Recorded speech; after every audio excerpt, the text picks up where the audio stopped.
Welcome to the Shuv Show. I'm your host, Christene Jackman.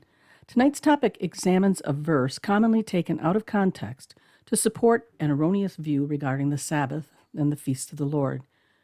Here's the verse, Romans 14:5, quote, "One person regards one day above another, another regards every day alike. Each person must be fully convinced in his own mind," end quote. Many people point to this verse and claim, see, I can just choose any day of the week and treat it like it's the Sabbath. Why do they come to this conclusion? Because of teachings like this.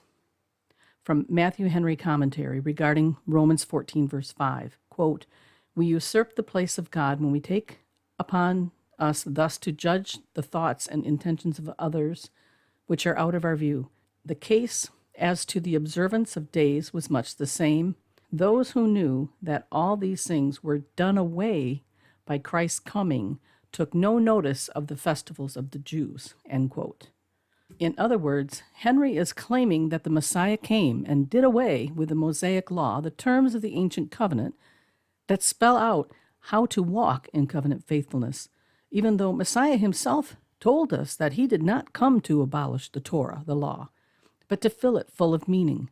See Matisyahu, Matthew 5, verse 17. And what of the prophecies yet to be fulfilled, like Zechariah 14, that foretells Sukkot, the Feast of Booths, or Feast of Tabernacles, in the kingdom to come? That's a feast of the Lord, from Leviticus 23. How about the Sabbaths and the new moon prophecy in Yeshayahu, Isaiah 66, verse 23, quote, "And it shall come to pass that from one new moon to another, and from one Shabbat to another, all flesh will come and worship before me," says Yud-Heh-Vav-Heh, end quote. Did you know that the Moedim, the feast or appointed times of the Lord, also contain Sabbath days? Note that the first followers of Messiah Yeshua kept these commanded feasts. Look at 1 Corinthians 5, verses 6 through 8, where Paul is telling us to celebrate Pesach, Passover. Quote, "Your boasting is not good. Do you not know that a little chametz, leaven, leavens the whole lump of dough? Clean out the old leaven so that you may be a new lump, just as, in fact, you are unleavened. For Messiah, our Pesach, Passover, also has been sacrificed. Therefore, let us celebrate the feast, not with old leaven, nor the leaven of malice and wickedness, but with the unleavened bread of sincerity and truth," end quote. Paul also references the fast in Acts 27:9, that is, the Day of Atonement. Quote, "When considerable time had passed and the voyage was now dangerous, since even the fast was already over, Paul began to admonish them." The Day of Atonement falls within September or October, which was a dangerous time of year for navigation. What is the root problem here regarding why people mistakenly think that the law, including the weekly Sabbath, the Shabbat, the feast with its Shabbats, the food laws, etc., are obsolete? A glaring lack of understanding of how Near Eastern biblical covenant functions remains the tenacious weedy root that robs our spiritual soil of necessary nutrients. The truth is, blood covenants cannot be set aside once cut. They don't have an expiration date. Why? Because God lives forever. You can be cut off, but the covenant stands firm. God will not be unfaithful to his covenants, his promises, his word. The next quote I found is typical of defective teachings coming out of seminaries, and it hurts my heart.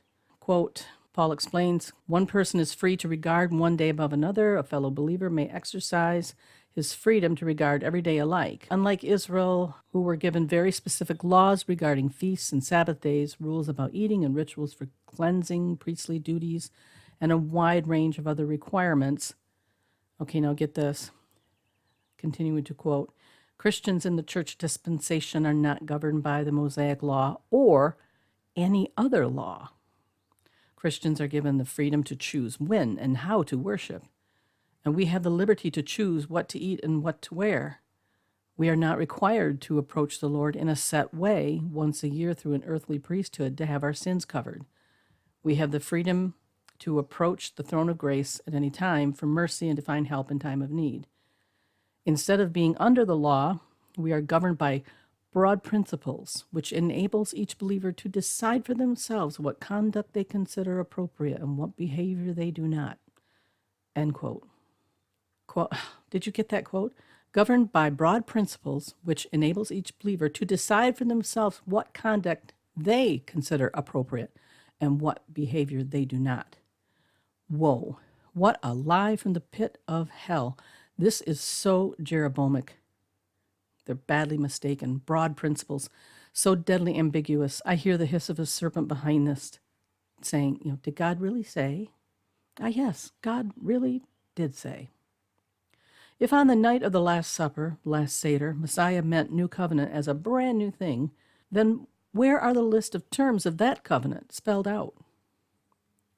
The Mosaic Law lays it out for us in the first 5 books of the Bible. You see, a blood covenant always comes with very specific terms. If you, then I, blessings and curses, etc. It reveals how we are to live and act. So why don't we find that in the apostolic scriptures, Matthew through Revelation, regarding the so-called New Covenant? We don't find New Covenant treaty terms laid out in the apostolic scriptures because it's not new, it's renewed. The terms are already spelled out in the first 5 books of the Bible. Messiah is the goal of the ancient Mosaic law, not its destroyer. The New Testament, or New Covenant, is a renewal of the ancient covenant that was given to Abraham, renewed through Isaac, then Jacob, then the sons of Jacob, and so on. Let's look at Bereshit, Genesis 26, verse 5. Quote, because Abraham obeyed me and kept my mishmeret, my charge, keeping my mitzvot, my commands, my chukot, decrees, and my Torah, instructions, end quote. Bereshit, Genesis 18:19, quote, for I have chosen him, Abraham, so that he may command his children and his household after him to keep the way of Yud-Heh-Vav-Heh by doing righteousness and justice, so that Yud-Heh-Vav-Heh may bring upon Abraham what he has spoken about him, end quote. This is the ancient covenant that was given to Abraham, given to Noah before him, given to Enoch before him, and given to Adam. God's divine nature and rules do not change. Only a real thing can cast a shadow. A shadow is not good or bad. A shadow is a silhouette of a real thing in existence. A tree is mirrored in a pond. You can disturb the water and distort the image with ripples, but the reflection of the tree remains because the real tree is on the shore. It's not a question of old or new, but of reality and reflection. The Mosaic Law contains the terms of the ancient covenant. The law is a shadow showing that something real is behind it. The Creator cast that shadow. Those terms of the ancient, everlasting covenant reveal God, his heart, his character, and points to the work of Messiah, redemption. Torah is the lifestyle of the redeemed community. Believe that Messiah Yeshua paid our sin debt so that we can be grafted back into the ancient covenant, then walk in the Father's good, holy, and just commandments out of love and gratitude. That's what covenant faithfulness does. So can we just pick any day of the week and call it Sabbath? No. That issue was settled during creation week. Then what is Romans 14, verse 5 and 6 really talking about? Let's look at it now in the broader context to find illumination. We discovered that this is talking about disputable matters, not commands of God. Romans 14, verses 1 through 6. Quote, now accept the one who is weak in faith, but not for the purpose of passing judgment on his opinions. One person has faith that he may eat all things, but he who is weak eats only vegetables.